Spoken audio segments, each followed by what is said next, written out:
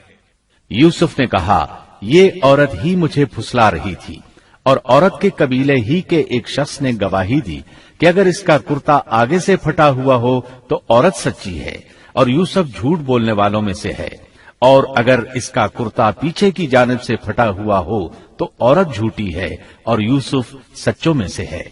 یہ گواہ کون تھا؟ اس بارے میں دو قسم کی روایات ہیں۔ پہلی روایت یہ ہے کہ وہ دودھ پیتا بچہ تھا، اس نے کہا کہ اس عورت نے بہکایا ہے اور یہ اللہ کا معجزہ تھا۔ دوسری روایت یہ ہے کہ عزیز مصر کے ساتھ اس کا چچا زاد تھا، اس نے کہا، قمیص دیکھو کہاں سے پھٹی ہے، پیچھے سے پھٹی ہے تو یوسف سچے، اور آگے سے پھٹی ہے تو پھر وہ سچی ہے، یوسف جھوٹے ہیں۔ آیت نمبر 28 میں آتا ہے، سو جب خاوند نے دیکھا کہ یوسف کا کرتا پیٹھ کی جانب سے پھٹا ہوا ہے تو صاف کہہ دیا کہ یہ تو عورتوں کی چال بازی ہے، بے شک تمہاری چال بازی بہت بڑی ہے۔ سید قطب کہتے ہیں، عزیز مصر ان لوگوں میں سے تھا جن کے نزدیک شرف کی کوئی قیمت نہیں تھی۔ اگر اس میں غیرت ہوتی تو اس کا خون کھولتا، وہ عورت پر برہم ہوتا، لیکن اس نے غصے کے بغیر کہا۔ آیت 29 میں ہے، یوسف اب اس بات کو جانے دو، اور اے عورت تو اپنے گناہ سے توبہ کر، بے شک تو گناہ گاروں میں سے ہے۔ اس کے علاوہ اس نے کوئی اور بات نہ کی، یہاں تک کہ یوسف علیہ السلام کو گھر ہی میں رہنے دیا، جدا بھی نہ کیا۔ لیکن پھر یہ خبر شہر میں آگ کی طرح پھیل گئی، عورتیں طرح طرح کی باتیں کرنے لگیں، لوگ عزیز مصر کی بیوی کو تانے دینے لگے۔ آیت 30 میں ہے، اور شہر کی عورتوں میں چرچا ہونے لگا کہ عزیز مصر کی بیوی اپنے جوان غلام کو اپنا مطلب نکالنے کے لیے بہلانے پھسلانے میں لگی رہتی ہے، اس کے دل میں یوسف کی محبت بیٹھ گئی ہے، ہمارے خیال میں تو وہ سری گمراہی میں ہے۔ یہ چرچا ہونے لگا کہ عزیز مصر کی بیوی ایک غلام کے ساتھ برائی پر تل گئی، اگر کسی آزاد کے ساتھ ایسا کرتی تو معاملہ اور تھا، غلام سے محبت کر بیٹھی، یہ تو اس نے بے وقوفی کی انتہا کر دی۔ اس طرح اسے خوب برا بھلا کہا گیا۔ یہ خبر عزیز مصر کی بیوی تک بھی پہنچ گئی۔ آیت 31 میں ہے، اس نے جب ان عورتوں کی پرفریب مکارانہ باتیں سنی تو انہیں بلوا بھیجا اور ان کے لیے ایک مجلس مرتب کی، اور ان میں سے ہر ایک کو چھری دی اور کہا، اے یوسف ان کے سامنے چلے آؤ۔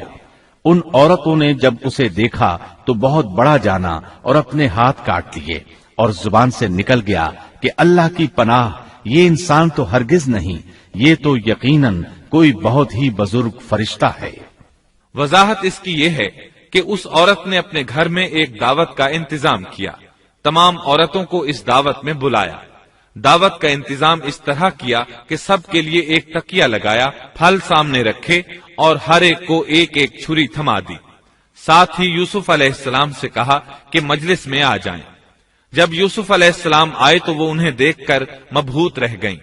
ان کے حسن سے اس قدر متاثر ہوئیں کہ اپنا ہوش نہ رہا اور پھلوں کے بجائے اپنے ہاتھ کاٹ ڈالے، لیکن اس کا انہیں احساس تک نہ ہوا۔ سبحان اللہ، کیا حسن تھا جس کی وجہ سے انہوں نے اپنے ہاتھ کاٹ لیے اور خبر تک نہ ہوئی۔ کہنے لگیں یہ تو کوئی فرشتہ معلوم ہوتا ہے، انسان اتنا خوبصورت کیسے ہو سکتا ہے؟ آیت 32 میں ہے، اس وقت عزیز مصر کی بیوی نے کہا، یہ ہے وہ جس کے بارے میں تم مجھے تانا دے رہی تھی۔ میں نے ہر چند اس سے اپنا مطلب حاصل کرنا چاہا، لیکن یہ بال بال بچا رہا، اور جو کچھ میں اس سے کہہ رہی ہوں اگر یہ نہ کرے گا تو یقیناً یہ قید کر دیا جائے گا، اور بے شک یہ بہت ہی بے عزت ہوگا۔ یہ آیت اس بات کی واضح دلیل ہے کہ یوسف علیہ السلام نے برائی کا ارادہ نہیں کیا تھا۔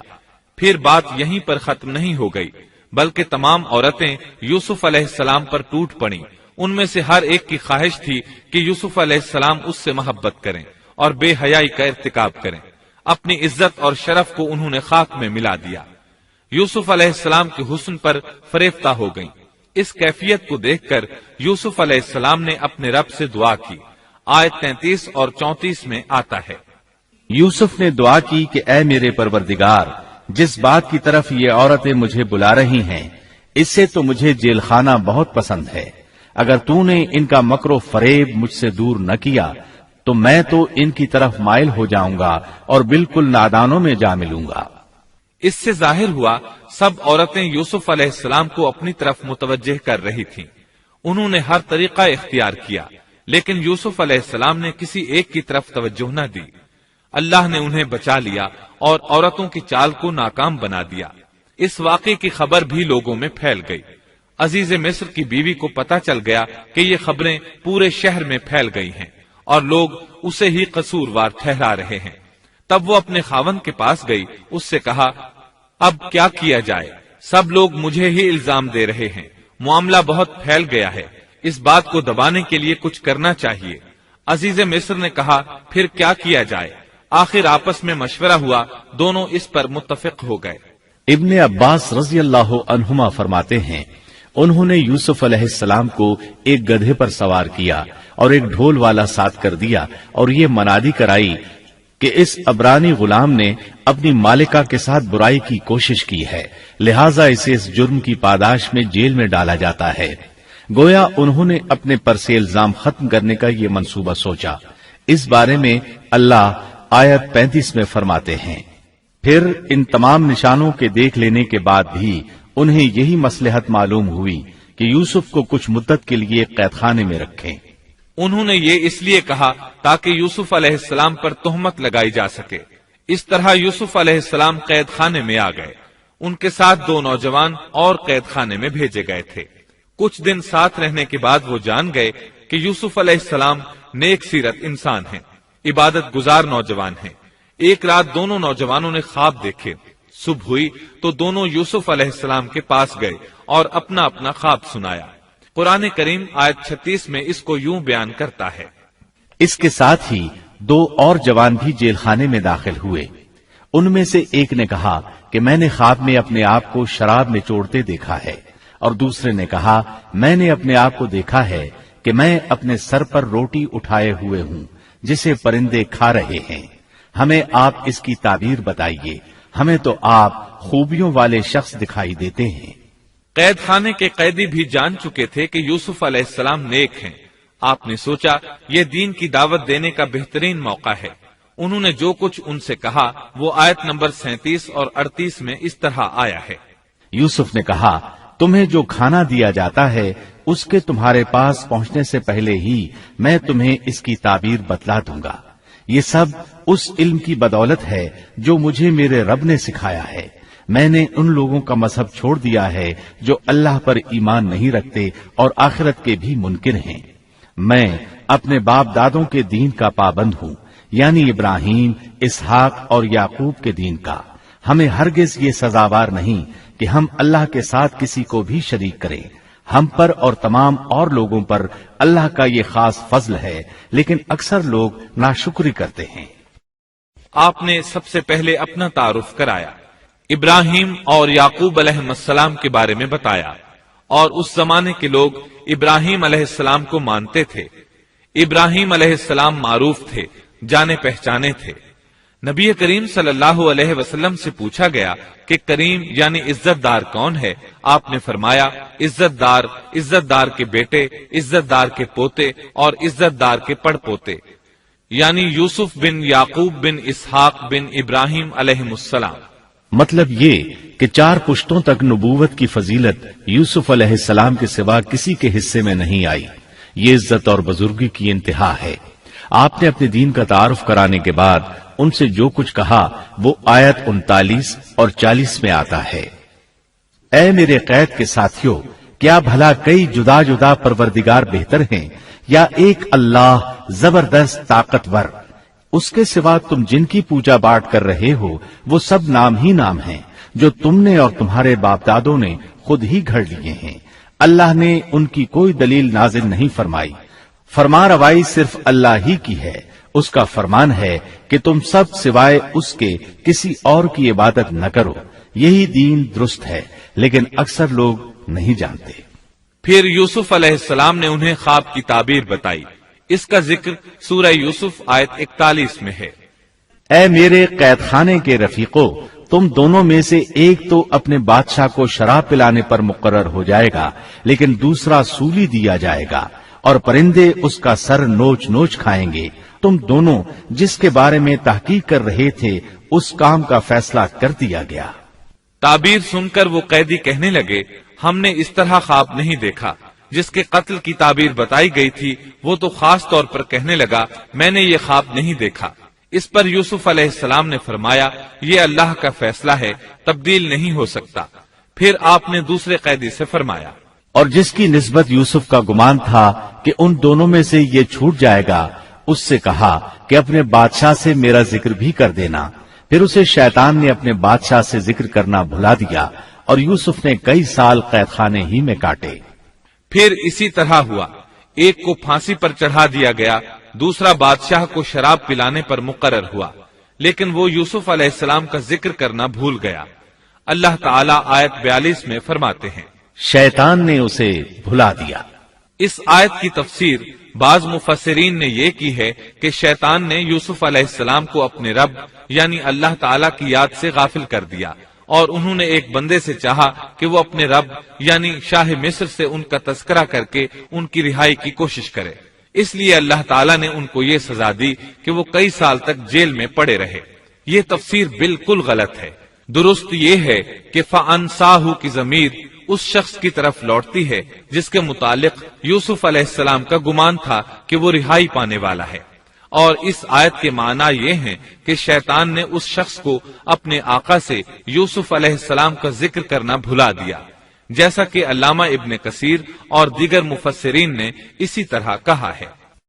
انس رضی اللہ عنہ سے مروی یہ روایت کہ اللہ تعالیٰ نے یوسف علیہ السلام کی طرف وحی کی کہ اے یوسف، تجھے تیرے بھائیوں سے کس نے نجات دی؟ فرمایا، اے اللہ، آپ نے۔ اللہ نے پھر پوچھا، یوسف، تجھے کنویں سے کس نے نکالا؟ انہوں نے جواب دیا، اللہ، آپ نے۔ اللہ تعالیٰ نے پھر پوچھا، یوسف، تجھے عورتوں سے کس نے بچایا؟ کہا، اللہ، آپ نے۔ اب اللہ نے فرمایا، پھر اب اللہ کے سوا کسی اور سے نجات کیوں طلب کرتے ہو؟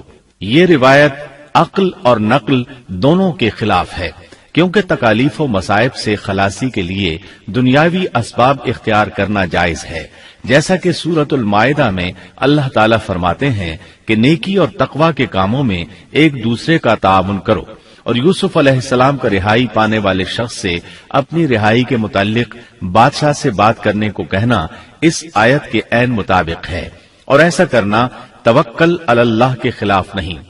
لہذا مذکورہ بیان کردہ روایت جس طرح سند کے اعتبار سے کمزور ہے، اسی طرح مفہوم کے اعتبار سے بھی قرآن کے خلاف ہے۔ یوسف علیہ السلام قید خانے میں پڑے ہیں، کسی کو ان کی خبر تک نہیں۔ یہ ان کی ایک اور آزمائش تھی، کسی کو خبر ہو تو نکالے۔ آخر کچھ مدت بعد بادشاہ نے خواب دیکھا۔ بادشاہ نے کہا، میں نے خواب میں دیکھا ہے کہ 7 موٹی تازی فربا گائیں ہیں جن کو 7 دبلی پتلی لاغر گائیں کھا رہی ہیں، اور 7 بالیاں ہیں ہری ہری اور دوسری 7 بالکل خشک۔ اس خواب نے بادشاہ کو پریشان کر دیا۔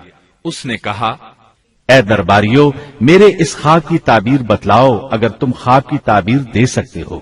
انہوں نے جواب دیا، یہ تو اڑتے اڑاتے پریشان خواب ہیں، اور ایسے شوریدہ پریشان خوابوں کی تعبیر جاننے والے ہم نہیں۔ جب وہ خواب کی تعبیر نہ بتا سکے تب اس ساقی کو یوسف علیہ السلام یاد آئے۔ وہ چونک اٹھا۔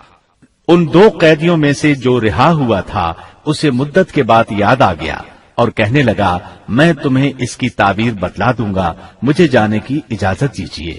قید خانہ شہر سے باہر تھا، انہوں نے اسے ادھر روانہ کر دیا۔ وہ جیل پہنچا، یوسف علیہ السلام سے ملا اور بولا، اے یوسف، اے بہت بڑے سچے، آپ ہمیں اس خواب کی تعبیر بتلائیے کہ 7 موٹی تازی گائیں ہیں جنہیں 7 دبلی پتلی گائیں کھا رہی ہیں، اور 7 بالکل سبز خوشے ہیں، اور 7 ہی دوسرے بالکل خشک ہیں، تاکہ میں واپس جا کر ان لوگوں سے کہوں تاکہ وہ سب جان لیں۔ تب یوسف علیہ السلام نے خواب کی تعبیر بتائی۔ یوسف نے جواب دیا کہ تم 7 سال تک پے در پے لگاتار حسب عادت غلہ بویا کرنا، اور فصل کاٹ کر اسے بالیوں سمیت ہی رہنے دینا، سوائے اپنے کھانے کی تھوڑی سی مقدار کے۔ اس کے بعد 7 سال نہایت سخت قحط کے آئیں گے، وہ اس غلے کو کھا جائیں گے جو تم نے ان کے لیے ذخیرہ رکھ چھوڑا تھا، سوائے اس تھوڑے سے غلے کے جو تم محفوظ کر کے رکھو گے۔ آپ نے صرف خواب کی تعبیر نہیں بتائی بلکہ علاج بھی بتایا۔ اس کے بعد ایک اور بات بھی بتائی۔ اس کے بعد جو سال آئے گا اس میں لوگوں پر خوب بارش برسائی جائے گی، اور وہ اس میں شیرہ انگور بھی خوب نچوڑیں گے۔ ساقی بہت تیزی سے واپس گیا، بادشاہ کو پوری تفصیل بتائی۔ تب بادشاہ نے کہا، یوسف کو میرے پاس لاؤ۔ بادشاہ کا قاصد واپس آیا اور آپ سے کہا، بادشاہ آپ کو بلا رہا ہے۔ یوسف علیہ السلام نے کہا، میں قید خانے سے نہیں نکلوں گا۔ نبی کریم صلی اللہ علیہ وسلم فرماتے ہیں، اللہ یوسف علیہ السلام پر رحم فرمائے، انہوں نے کس حد تک صبر کیا۔ ان کی جگہ میں ہوتا اور مجھے قید خانے سے نکلنے کے لیے کہا جاتا تو میں فوراً باہر نکل جاتا۔ 7 سال تک قید میں رہنے کے بعد اگر کوئی قیدی سے باہر نکلنے کے لیے کہے اور وہ باہر نکلنے سے انکار کر دے تو یہ بات عجیب ہی لگ سکتی تھی، لیکن یوسف علیہ السلام ہر طرح سے بری ہو کر نکلنا چاہتے تھے۔ چنانچہ آپ نے کہا، یوسف نے کہا، اپنے بادشاہ کے پاس واپس جا اور اس سے پوچھ کہ ان عورتوں کا حقیقی واقعہ کیا ہے جنہوں نے اپنے ہاتھ کاٹ لیے تھے۔ ان کے ہیلے کو صحیح طور پر جاننے والا میرا پروردگار ہی ہے۔ قاصد واپس آیا، اس نے بادشاہ کو یوسف کا جواب سنایا۔ اب بادشاہ نے ان عورتوں کو جمع کیا اور کہا، بادشاہ نے پوچھا، اے عورتوں، اس وقت کا صحیح واقعہ کیا ہے جب تم داؤ فریب کر کے یوسف کو اس کی دلی منشا سے بہکانا چاہتی تھی؟ انہوں نے صاف جواب دیا کہ معاذ اللہ، ہم نے یوسف میں کوئی برائی نہیں پائی۔ پھر تو عزیز مصر کی بیوی بھی بول اٹھی کہ اب تو حق سچ واضح ہو گیا ہے، میں نے ہی اسے ورغلایا تھا اس کے جی سے، اور یقیناً وہ سچوں میں سے ہے۔ یوسف نے کہا، یہ اس واسطے کہ عزیز مصر جان لے کہ میں نے اس کی پیٹھ پیچھے اس کی خیانت نہیں کی، اور یہ بھی کہ اللہ دغابازوں کے ہتھ کنڈے چلنے نہیں دیتا۔ میں اپنے نفس کی پاکیزگی بیان نہیں کرتا، بے شک نفس تو برائی پر ابھارنے والا ہی ہے، مگر یہ کہ میرا پروردگار ہی اپنا رحم کرے، یقیناً میرا پالنے والا، بڑی بخشش کرنے والا اور بہت مہربانی فرمانے والا ہے۔ بعض مفسرین کے نزدیک یہ یوسف علیہ السلام کا قول ہے، اور یہ انہوں نے اس وقت کہا جب جیل میں ان کو یہ ساری تفصیل بتلائی گئی، یا بعض کے بقول بادشاہ کے پاس جا کر انہوں نے یہ کہا۔ بعض مفسرین کے نزدیک یہ بھی عزیز مصر کی بیوی ہی کا قول ہے، اور مطلب یہ ہے کہ یوسف کی غیر موجودگی میں بھی اسے غلط طور پر تہمت لگا کر خیانت کا ارتکاب نہیں کرتی، بلکہ امانت کے تقاضوں کو سامنے رکھتے ہوئے اپنی غلطی کا اعتراف کرتی ہوں۔ یا یہ مطلب ہے کہ میں نے یوسف کو پھسلانے کی کوشش ضرور کی، لیکن واقعہ یہ ہے کہ اپنے خاوند کی خیانت نہیں کی اور کسی بڑے گناہ میں واقع نہیں ہوئی۔ حافظ ابن کثیر نے اسی قول کو ترجیح دی ہے، اور اسے سیاق و معانی کے اعتبار سے زیادہ مناسب اور موزوں قرار دیا ہے۔ آیت 54 میں اللہ تعالیٰ فرماتے ہیں، بادشاہ نے کہا اسے میرے پاس لاؤ کہ میں اسے اپنے خاص کاموں کے لیے مقرر کر لوں۔ پھر جب اس سے بات چیت کی تو کہنے لگا کہ آپ ہمارے ہاں آج سے ذی عزت اور امانت دار ہیں۔ تب یوسف علیہ السلام بولے، یوسف نے کہا آپ مجھے ملک کے خزانوں پر مقرر کر دیجئے، میں حفاظت کرنے والا اور باخبر ہوں۔ اسی طرح ہم نے یوسف کو ملک کا قبضہ دے دیا کہ وہ جہاں کہیں چاہے رہے سہے، ہم جسے چاہیں اپنی رحمت پہنچا دیتے ہیں، ہم نیکوکاروں کا ثواب ضائع نہیں کرتے، یقیناً ایمانداروں اور پرہیزگاروں کو اخروی اجر بہت ہی بہتر ہے۔ بادشاہ نے یوسف علیہ السلام کو ملک کا مکمل اختیار دے دیا، اور ایک روایت میں ہے اس نے کہا، یوسف میرا اختیار اب صرف کرسی تک محدود ہے۔ اس طرح تمام معاملات یوسف علیہ السلام کے اختیار میں آ گئے اور خیر و برکت کے سال شروع ہو گئے۔ یوسف علیہ السلام نے ان سالوں سے خوب فائدہ اٹھایا، ہر طرف بھلائی ہی بھلائی ہو گئی، غلے کی فراوانی ہو گئی، جس طرح یوسف علیہ السلام چاہتے تھے اسی طرح خرچ کیا جاتا تھا۔ پھر اس طرح 7 سال ختم ہو گئے اور قحط کے سال شروع ہو گئے۔ اس قحط نے نہ صرف مصر کو بلکہ فلسطین وغیرہ کے علاقوں کو بھی اپنی لپیٹ میں لے لیا۔ اب چونکہ مصر بہت زیادہ خوشحال تھا، یوسف علیہ السلام نے 7 سال تک غلے کو بچا بچا کر رکھا تھا، اس لیے لوگ مصر آنا شروع ہو گئے۔ فلسطین میں بھی غلہ ختم ہو گیا۔ یعقوب علیہ السلام اور ان کے بیٹوں تک بھی قحط کے اثرات پہنچ گئے، بلکہ ان کے علاقے میں قحط شدید ہو گیا۔ تلاش کے باوجود غلہ نہیں ملتا تھا، ملتا بھی تھا تو بہت مہنگا۔ فلسطین میں خبر پہنچی کہ مصر کا بادشاہ پرانی قیمت پر غلہ دے رہا ہے۔ یہ خبر اس لیے پہنچی کہ یوسف علیہ السلام پرانی قیمت پر غلہ فروخت کر رہے تھے۔ چنانچہ فلسطین سے غلہ خریدنے کے لیے قافلے مصر آنے لگے۔ یوسف علیہ السلام پرانی قیمت پر غلہ ضرور دیتے، لیکن ایک آدمی کو صرف اتنا دیتے جتنا ایک اونٹ اٹھا سکتا، اس سے زیادہ نہ دیتے، تاکہ تاجر لوگ مال سٹاک کر کے مہنگا نہ بیچے۔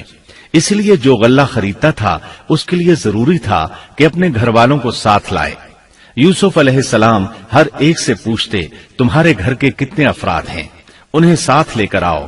اور اس طرح یوسف علیہ السلام کے بھائیوں نے بھی مصر جانے کا ارادہ کر لیا۔ قرآن مجید میں اس کا تذکرہ یوں آیا ہے، یوسف کے بھائی آئے اور یوسف کے پاس گئے تو اس نے انہیں پہچان لیا اور انہوں نے اسے نہ پہچانا۔ یوسف علیہ السلام نے گندم دینے سے پہلے پوچھا، تم کون ہو، کہاں سے آئے ہو، تم جاسوس لگتے ہو۔ وہ قسمیں کھانے لگے۔ آپ نے پوچھا، تمہارا باپ کون ہے، تم کتنے بھائی ہو، کیا تمہارا کوئی اور بھائی بھی ہے، تمہارا کوئی بھائی فوت تو نہیں ہو گیا؟ اس طرح آپ نے ان سے مکمل تفصیل پوچھی، انہوں نے اپنے بارے میں بتا دیا۔ آپ نے ان سے کہا، اور جب اس نے ان کے لیے سامان تیار کر دیا تو کہا کہ تم میرے پاس اپنے اس بھائی کو بھی لانا جو تمہارے باپ کی طرف سے ہے۔ کیا تم نے نہیں دیکھا کہ میں پورا ناپ کر دیتا ہوں اور میں ہوں بھی بہترین مہمانی کرنے والوں میں؟ آپ نے ان سے یہ بھی کہا، پس اگر تم اسے میرے پاس لے کر نہ آئے تو میری طرف سے تمہیں کوئی ناپ بھی نہ ملے گا، بلکہ تم میرے قریب بھی نہ پھٹکنا۔ انہوں نے کہا، اچھا، ہم اس کے والد سے تذکرہ کریں گے اور پوری کوشش کریں گے۔ پھر یوسف علیہ السلام نے اپنے غلاموں سے کہا اور اپنے خدمتگاروں سے کہا کہ ان کی پونجی انہی کی بوریوں میں رکھ دو کہ جب لوٹ کر اپنے اہل و عیال میں جائیں اور پونجیوں کو پہچان لیں تو بہت ممکن ہے کہ یہ پھر لوٹ آئیں۔ دراصل یوسف علیہ السلام چاہتے تھے کسی طرح وہ دوبارہ آئیں۔ انہیں یہ خدشہ محسوس ہوا کہ ممکن ہے دوبارہ آنے کے لیے ان کے پاس رقم نہ ہو اور یہ غلہ خریدنے نہ آئیں، اس لیے ان کی قیمت ان کے سامان میں رکھ دی تاکہ وہ دوبارہ آئیں۔ جب یہ گھر پہنچے تو سامان کھولنے سے پہلے باپ سے کہا، جب یہ لوگ لوٹ کر اپنے والد کے پاس گئے تو کہنے لگے، ہم سے تو غلے کا پیمانہ روک لیا گیا، اب آپ ہمارے ساتھ ہمارے بھائی کو بھیجیے کہ ہم پیمانہ بھر کر لائیں، ہم اس کی نگہبانی کے ذمہ دار ہیں۔ یعنی انہوں نے کہا کہ کہ آئندہ ہمیں غلہ اسی صورت میں ملے گا جب ہم اپنے چھوٹے بھائی بنیامین کو ساتھ لے جائیں گے۔ اس پر یعقوب علیہ السلام نے فرمایا، یعقوب نے کہا کہ مجھے تو اس کی بابت تمہارا بس ویسا ہی اعتبار ہے جیسا اس سے پہلے اس کے بھائی کے بارے میں تھا، بس اللہ ہی بہترین حافظ ہے اور وہ سب مہربانوں سے بڑا مہربان ہے۔ مطلب یہ کہ یعقوب علیہ السلام نے ان کی بات ماننے سے انکار کر دیا۔ اس کے بعد جب انہوں نے اپنا سامان کھولا تو کیا دیکھا؟ جب انہوں نے اپنا سامان کھولا تو انہوں نے اپنا سرمایہ موجود پایا جو ان کی جانب لوٹا دیا گیا تھا۔ کہنے لگے، اے ہمارے باپ، ہمیں اور کیا چاہیے؟ دیکھیے تو یہ ہمارا سرمایہ بھی ہمیں واپس لوٹا دیا گیا ہے۔ ہم اپنے خاندان کو غلہ لا دیں گے اور اپنے بھائی کی نگرانی رکھیں گے اور ایک اونٹ کا پیمانہ زیادہ لائیں گے۔ یہ ناپ تو بہت آسان ہے۔ جب یعقوب علیہ السلام نے یہ معاملہ دیکھا اور ان کا اصرار بڑھا تو سوچ میں پڑ گئے کہ معاملہ کچھ اور معلوم ہوتا ہے، پس انہیں اللہ تعالی کی طرف سے الہام ہوا کہ ساتھ بھیج دیجیے۔ یعقوب نے کہا، میں تو اسے ہرگز تمہارے ساتھ نہ بھیجوں گا جب تک کہ تم اللہ کو بیچ میں رکھ کر مجھے قول و قرار نہ دو کہ تم اسے میرے پاس پہنچاؤ گے، سوائے اس ایک صورت کے کہ تم سب گرفتار کر لیے جاؤ۔ جب انہوں نے پکا قول و قرار دیا تو انہوں نے کہا، ہم جو کچھ کہتے ہیں اللہ اس پر نگہبان ہے۔ انہوں نے مزید نصیحت کی اور یعقوب نے کہا، اے میرے بچوں، تم سب ایک دروازے سے نہ جانا بلکہ کئی جدا جدا دروازوں میں سے داخل ہونا۔ میں اللہ کی طرف سے آنے والی کسی چیز کو تم سے ٹال نہیں سکتا، حکم صرف اللہ ہی کا چلتا ہے۔ میرا کامل بھروسہ اسی پر ہے اور ہر ایک بھروسہ کرنے والے کو اسی پر بھروسہ کرنا چاہیے۔ مطلب یہ تھا کہ تم 11 نوجوان ہو، تمہیں دیکھ کر کوئی حسد نہ کر بیٹھے، تمہیں نظر نہ لگ جائے، اور نظر کا لگ جانا برحق ہے، اور یہ بسا اوقات انسان کو قبر میں پہنچا دیتی ہے۔ اب یہ روانہ ہوئے۔ جب وہ انہی راستوں سے جن کا حکم ان کے والد نے انہیں دیا تھا گئے، کچھ نہ تھا کہ اللہ نے جو بات مقرر کر دی ہے وہ اس سے انہیں ذرا بھی بچا لے، مگر یعقوب کے دل میں ایک خیال پیدا ہوا جسے اس نے پورا کر لیا۔ بلا شبہ وہ ہمارے سکھلائے ہوئے علم کا عالم تھا، لیکن اکثر لوگ نہیں جانتے۔ مطلب یہ کہ انسان کی کوشش کے باوجود تقدیر اپنا کام دکھا جاتی ہے۔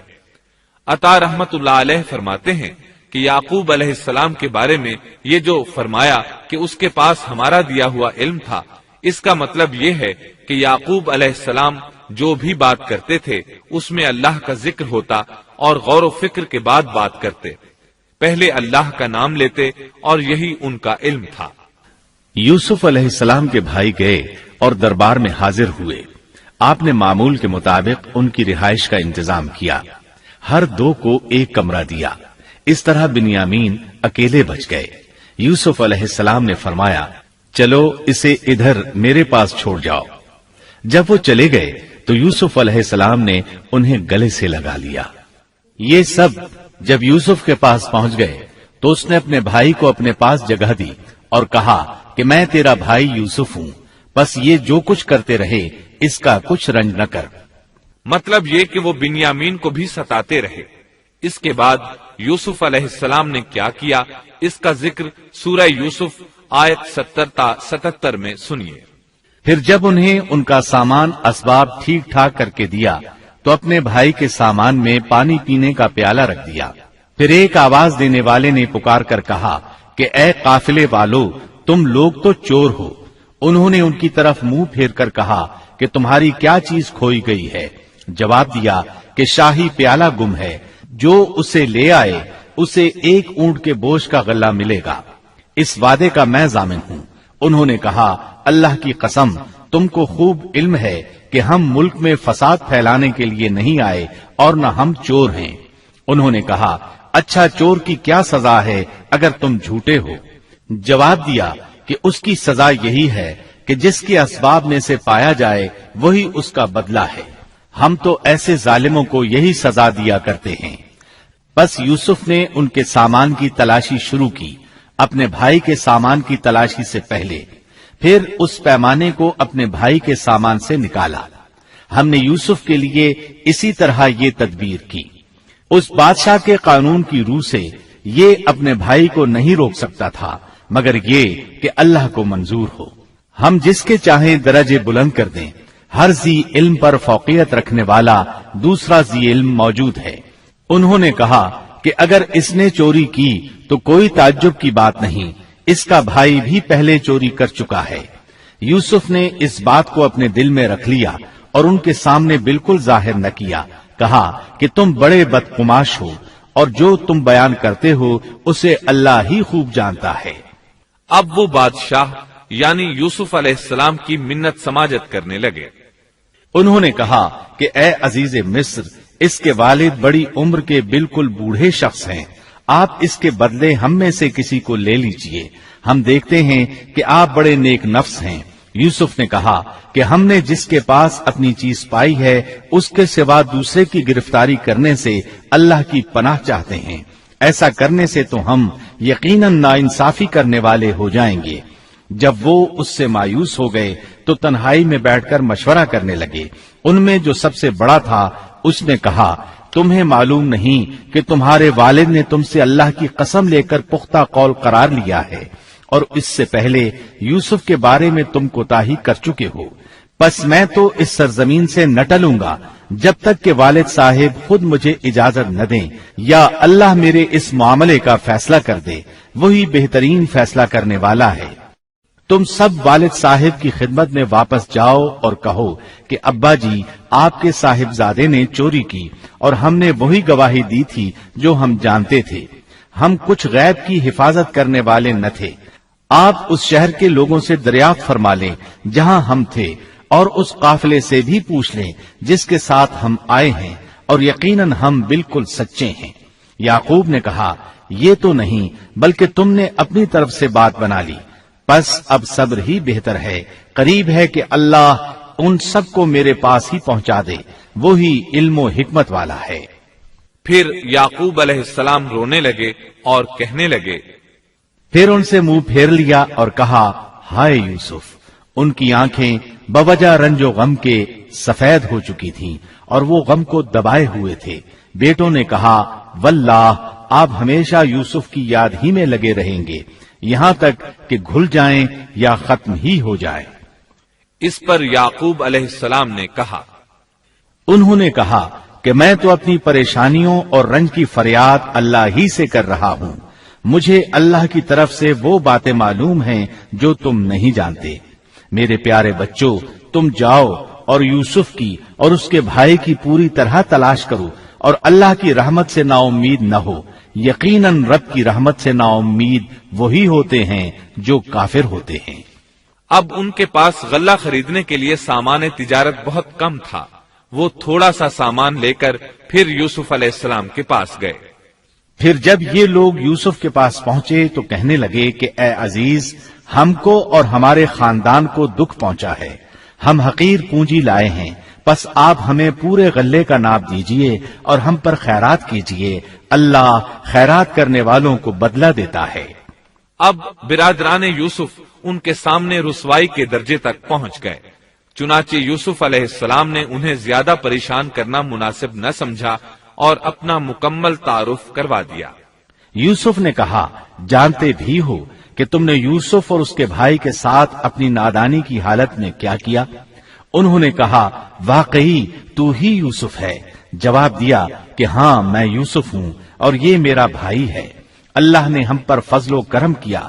بات یہ ہے کہ جو بھی پرہیزگاری اور صبر کرے تو اللہ کسی نیکوکار کا اجر ضائع نہیں کرتا۔